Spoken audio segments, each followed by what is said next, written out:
देखो भाई, अगर तुम्हें मीठा जल चाहिए, स्वच्छ जल चाहिए, तो तुम्हें मेहनत करना पड़ेगा। क्या मेहनत करना पड़ेगा? तुमको पहले बड़े बड़े पत्थर है, चट्टान है, उस चट्टान को तुम्हें तोड़ना पड़ेगा। उसके अंदर और तुम जाओगे तो मिट्टी मिलेगी, मिट्टी को हटाना पड़ेगा। उसके अंदर और जाओगे तो और कुछ मिलेगा, उसे हटाना पड़ेगा। जब तुम सब कुछ हटा दोगे और जो जल मिलेगा वो मीठा मिलेगा। उसी प्रकार जीवन में अनेक बुराई आते, उस बुराई को हटाते हटाते हटाते हटाते एक दिन ऐसा होता है कि मुक्ति का स्वच्छ जल निर्मल पानी मिल जाता है। मेहनत करना पड़ता है, कोई काम सस्ता से नहीं होता है, बहुत मेहनत करना पड़ता है। धनी धर्मदास जी साहब सदगुरु कबीर साहब को प्राप्त किए। कितना सदगुरु के प्रति उनके भीतर विरह था, तब वो सदगुरु को प्राप्त किए। लेकिन हम सदगुरु को तुरंत पाना चाहते, तुरंत, तत्काल। जब पंचश्री हुजूर साहब जब कहीं जाते हैं तो आने में कभी जब देरी हो जाता है, विलंब हो जाता है, तो लोग कहते हैं साहब अभी तक नहीं आए, आ जाना चाहिए था।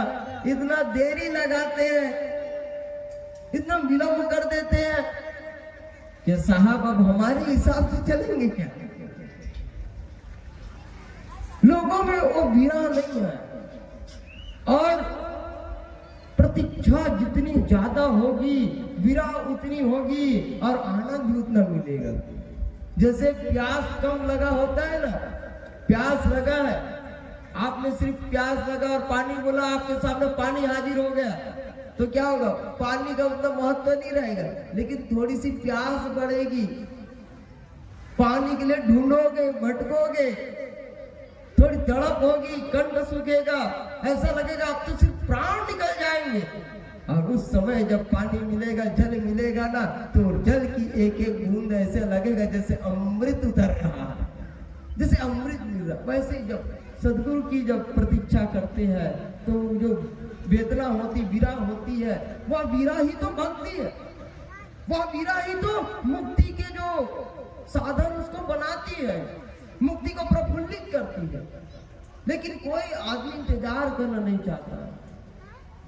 इंतजार बहुत बड़ी चीज। जो चीज संस्था से मिलती है उसका हम महत्व नहीं समझते। कितना मुश्किल से, जो चीज मुश्किल से मिलता है उसका बड़ा महत्व। तो इस संसार में सदगुरु को पाना है तो इंतजार करना। इंतजार करना जिसको आ गया उसको सदगुरु मिलने में देरी नहीं होता है, इंतजार करना। एक कहानी बताते हैं, एक बार एक व्यक्ति वृक्ष के नीचे परमात्मा को याद कर रहा था, भगवान को याद कर रहा था। कई दिन बीत गए, कई महीनों बीत गए। नारद जी उसी मार्ग से विचरण कर रहे थे। नारद जी सोचते हैं, मैं जब भी इस मार्ग से गुजरता हूँ यह व्यक्ति वहीं पे बैठा रहता है, परमात्मा को याद करता है, पुकारता है। मैं आज इसके पास चला जाता हूँ। वो जाता है, लेकिन वो परमात्मा के भजन में इतना लीन होता है, इतना लीन होता है कि उसकी बातों को सुन नहीं पाता है। लेकिन फिर भी नारद जी प्रयास करते हैं, उनसे वार्तालाप करते हैं। नारद जी कहते हैं, तुम चिंता मत करो, मैं अभी जाता हूँ भगवान के पास, श्री हरि विष्णु के पास, और तुम्हारा संदेश भगवान को सुनाता हूँ।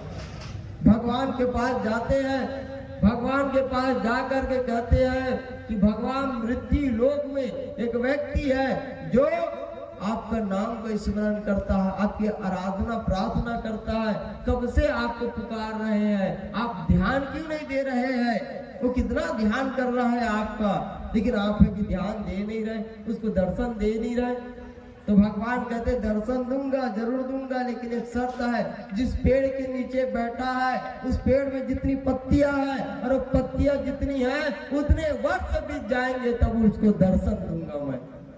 नारद जी का मुंह लटक जाता है, क्योंकि उतने सारे पत्ते हैं, उतने वर्ष पता नहीं वो जीवित रहेगा कि नहीं रहेगा। नारद जी मुंह लटका के जाते हैं उस व्यक्ति के पास। वह व्यक्ति बड़ा आनंदित, हर्ष उल्लास से उस नारद जी का प्रतीक्षा कर रहे होते हैं। जिसे नारद जी जाते पूछते भगवान ने क्या कहा, क्या संदेश दिए भगवान ने? तो कहते दर्शन तो दूंगा बोले हैं, लेकिन एक अड़चन है। क्या अड़चन है? भगवान दर्शन देंगे, लेकिन ये जो जितने पत्ते इतने वर्ष के बीच जाने के बाद तुमको दर्शन देंगे। वो भक्त खुशी से नाचने लगता है, कहता भगवान दर्शन दूंगा बोल दिए मतलब देंगे। और वो पत्ते के वर्षों तक रहे, तो कितना वर्ष रहे, और दूंगा बोला उनका बात कट नहीं सकता। भगवान दर्शन देंगे, बस इतने में मुझे को सुकून मिल गया। भगवान उसी क्षण दर्शन दे देते हैं। नारद जी कहते मुझे तो झूठा बना दिया, अभी तो बोले थे जितने पत्ते हैं उतने वर्षों के बाद, और तत्काल दर्शन दे दिए। भगवान कहते हैं जिसमें प्रतीक्षा की क्षमता होती है उसे तुरंत दर्शन मिल जाता है, और जो प्रतीक्षा नहीं कर पाते हैं जन्म जन्म बीत जाता है, उसे दर्शन कदापि नहीं मिलता। दर्शन पाना है तो विनम्रता चाहिए, प्रतीक्षा चाहिए। धनी धर्मदास साहब ने कितना प्रतीक्षा किया। संवत 1519 में धनी धर्मदास जी साहब सतगुरु कबीर साहब को मिले। पहले मथुरा में मिले, फिर काशी में मिले। काशी में निवेदित किए कि गढ़बांगों में आइए, क्योंकि वहां मेरी पत्नी है सुलक्षणावती, जो पलक पौड़े आंख बिछा करके आपके दर्शन के लिए, दीदार के लिए खड़ी है। आप उन्हें भी दर्शन दे दीजिए। वो अत्यंत भक्तिवान है, अनन्य भक्त है वो। सतगुरु कबीर साहब कहते हैं हे धर्मदास जी जाओ और सत्संग करो, साधु संतों को बुलाओ, साधु संतों को बुला करके सत्संग करो, और हम रहते संतन के माही अंते खोजो पहिया नाही। धर्मदास साहब को कहते हैं कि धर्मदास जी साधु संतों के पास ढूंढना मुझे, और कहीं मत ढूंढना, साधु संतों के पास ही मिलूंगा, इसलिए तुम संत समागम करो। इसलिए कबीर पंथ में यदि कोई कार्यक्रम होता है तो संत समागम ही होता है, और कोई कार्यक्रम नहीं होता है। संत समागम यहाँ हो रहा है। क्या संत समागम? संतों का समागम है। संत जन आए हुए, भक्त जन आए हुए, और सभी क्या कर रहे हैं? मौज मस्ती कर रहे हैं कि नाचा गम्मत कर? क्या कर रहे हैं? उसी परमात्मा को याद कर रहे हैं। सब एक दूसरे को उत्साहित कर रहे हैं कि जैसे उस परमात्मा को पाना है तो हम सभी एक साथ मिलकर के उसको पाने के लिए प्रयत्न करें। एक दूसरे को देख करके भक्ति करते हैं, एक दूसरे को देख करके हम साहब का नाम को स्मरण करते हैं, एक दूसरे से प्रेरणा मिलती है, क्योंकि हम सभी एक ही पंथ के राही हैं और सबको एक जगह जाना है। तो जब एक जगह जाना है तो अगर हमसे चूक होती है तो आप बता दे, और आपसे चूक होती है तो कोई और बता दे, तो इस प्रकार से गलती किसी से नहीं होगी और सब आगे बढ़ते जाएंगे, उस मंजिल तक पहुंच जाएंगे। साथ चलने में बड़ा आनंद होता है। देखो आज इतने लोग बैठे हो यहाँ पे, कितना आनंद लग रहा। कल एक आदमी यहाँ बैठ के दिखाना, नहीं बैठ सकते,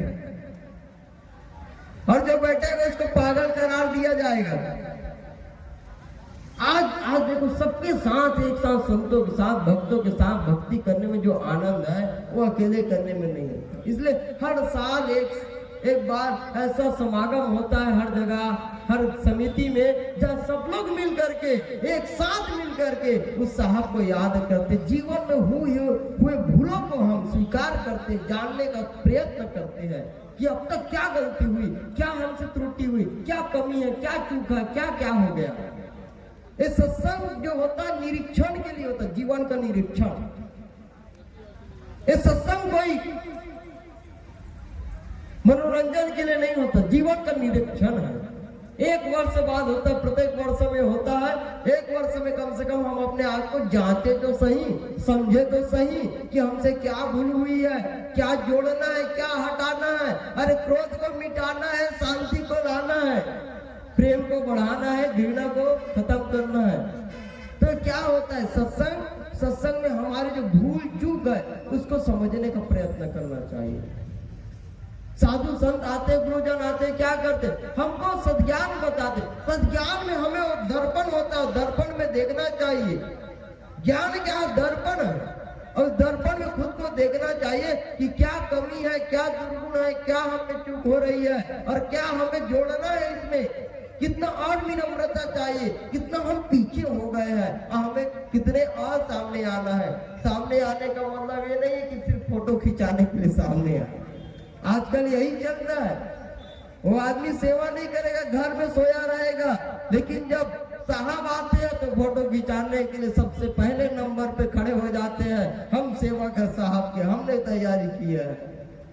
तो ऐसा नहीं, सिर्फ फोटो खिंचाने के लिए सामने, भक्ति के लिए, सेवा के लिए, समर्पण के लिए, काम करने के लिए, कुछ कार्य करना है, सहयोग देना है, तो उसके लिए सामने आ, लेकिन उसके लिए पीछे हो जाते और फोटो खिंचाने के लिए सामने हो जाते हैं। तो ऐसा नहीं होना चाहिए।